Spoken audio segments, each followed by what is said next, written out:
Berdasarkan data yang kami terima sampai dengan kemarin batas waktu, kita telah menerima seluruh penyampaian premi dan klaim serta financial underwriting dari perusahaan asuransi dan reasuransi. Pertumbuhan overall adalah 15,3% yang dipicu atau kontribusi terbesarnya datang dari pertumbuhan asuransi kredit sebesar 56,2%. Diikuti oleh pertumbuhan asuransi secara prosentase adalah asuransi penjaminan. Tapi secara kenaikan angka itu nomor satu atau yang paling tinggi kenaikannya adalah di asuransi kredit, di mana terjadi kenaikan 14,2 triliun menjadi 22,3 triliun ya.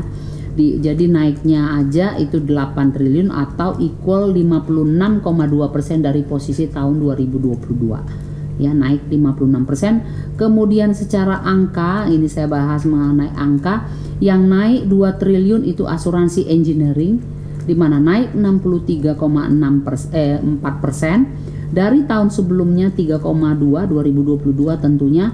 Di tahun 2023 naiknya cukup signifikan menjadi 5,2 triliun. Kemudian asuransi yang naik cukup besar adalah asuransi kendaraan bermotor. Walaupun secara growth itu hanya 7,4%, kenaikan secara preminya adalah 1,348 triliun. Saat ini di tahun 2023 porsi dari asuransi kendaraan bermotor adalah 19,497 triliun.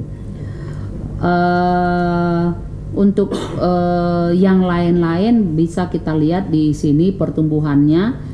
Ada yang secara prosentase besar suretyship atau penjaminan itu sebesar 32,4, secara size-nya total preminya adalah 1,8 triliun. Jadi kalau kita lihat di sini secara umum asuransi umum mengalami kenaikan 15,3% atau double digit sesuai dengan ekspektasi yang kami sampaikan pada konferensi pers kita untuk kuartal 3 tahun lalu ya. Tahun lalu kita sampaikan pertumbuhan ini kami optimis akan tetap berada di level double digit. Seperti dan disampaikan Pak Ketua juga, ini memang di atas dari perkiraan kita sebelumnya, karena sampai dengan kuartal 3 kemarin ada beberapa lini bisnis yang masih membukukan kontraksi, bukan pertumbuhan. Tapi ternyata full year ini teman-teman di asuransi umum dan di asuransi umum sudah membukukan pertumbuhan yang cukup baik in total untuk full year-nya. Untuk klaim dibayar itu naik 10,5% ya, dari 41,7 triliun menjadi 46 triliun yang dikontribusi dari kenaikan klaim suretyship secara prosentase itu sebesar 100%, jadi naik, walaupun secara jumlah klaim yang dibayar in total untuk periode 1 tahun itu 742. Untuk asuransi kredit, klaim yang dibayarkan adalah 16,88 triliun atau naik 4,2 triliun, secara prosentase 33,8 triliun.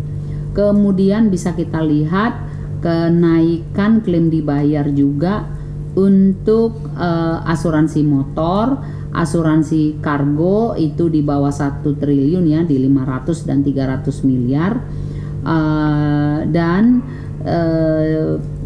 dipicu juga oleh kontraksi pembayaran klaim. Ini ingat Bapak Ibu, teman-teman semua, ini adalah porsi klaim dibayar. Jadi untuk klaim dibayar itu mengalami penurunan dari 9,15 triliun di tahun 2022 menjadi 2023 itu sebesar 6,5 triliun atau selisihnya 2,3 triliun.